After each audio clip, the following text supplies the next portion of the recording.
Another war began this morning at about 6 o'clock UK time.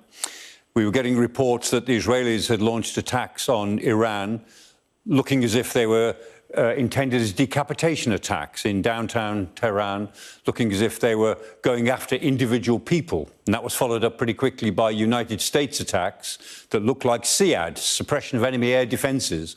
And that's what powers do when they then want to take down the air defences of an adversary country and then move in to work through a target list of attacks. And since then, there's quite a big target list of attacks in Iran, and that list will probably grow in the next 24 hours.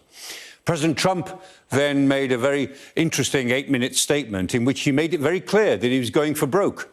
He was devoting himself to the destruction, the elimination of the Iranian government. And that's war.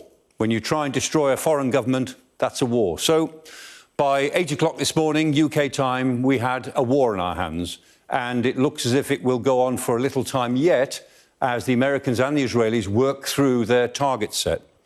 Meanwhile, the Iranians have done exactly what they said they would do in these circumstances. They've gone after other targets. They've regarded every foreign base in the region as a legitimate target. And they've gone after any Western interests in the region that they think they can hit with the missiles that they've got. And they've probably got about 2,000 missiles, something of that sort.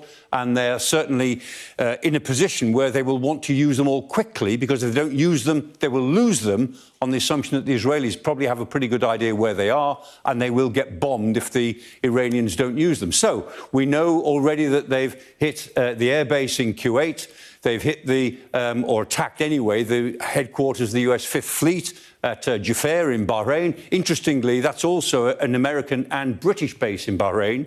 We used to have 4 minesweepers there, mine countermeasure vessels. There's only one left there now, HMS Middleton, which is due to be withdrawn.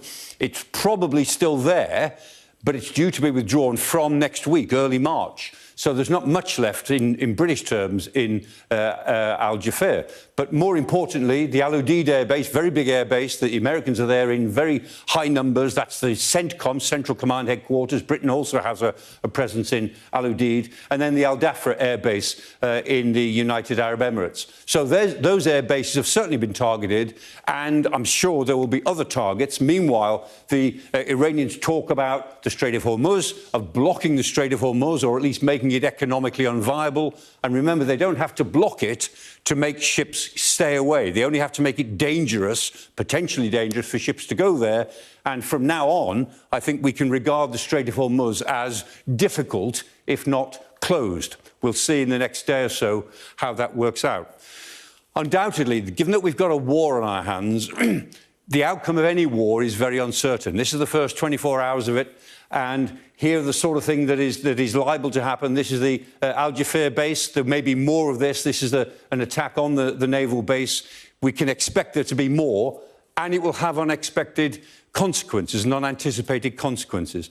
Ultimately, all wars create very messy political situations. Now, this may turn out to be a short war, or it may turn out to be a war that lasts many days and even weeks and perhaps even months. Even if it is successful from the point of view of Israel and the United States, the outcome is likely to be messy.